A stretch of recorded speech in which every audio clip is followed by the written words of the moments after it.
You are watching my channel Hetashri Keul. Welcome to my channel. આજનો topic છે move on કેવી રીતે કરવું. Let's begin. And yeah, don't forget to subscribe my channel, press the bell icon. How to move on from your past relationship.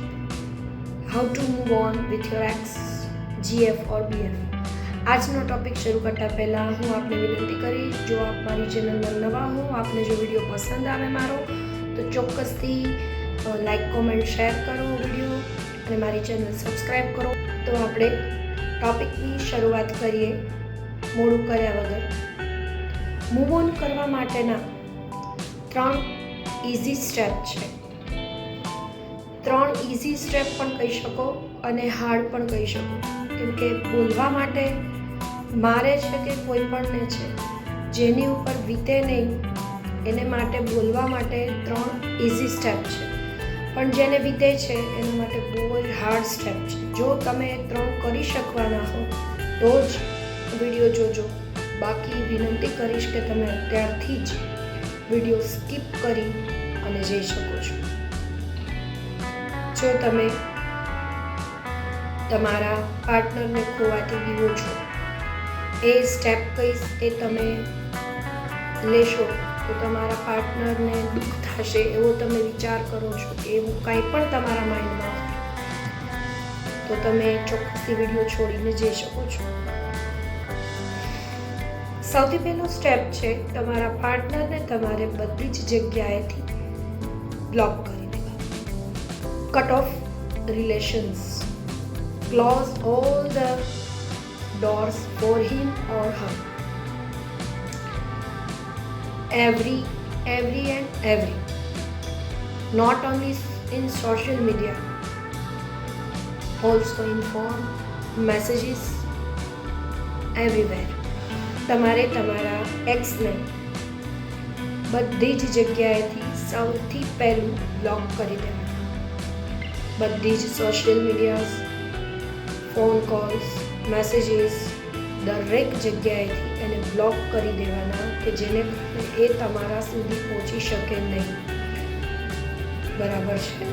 એ તમારા સુધી પહોંચી શકે નહીં અને તમારે ત્યાં કોન્ટેક્ટ ન કરો, એના ડીપી જોયા કરો, એનું લાસ્ટ સીન જોયા કરો, એની સ્ટોરીઝ જોયા કરો, એના સ્ટેટસીસ જોયા કરો.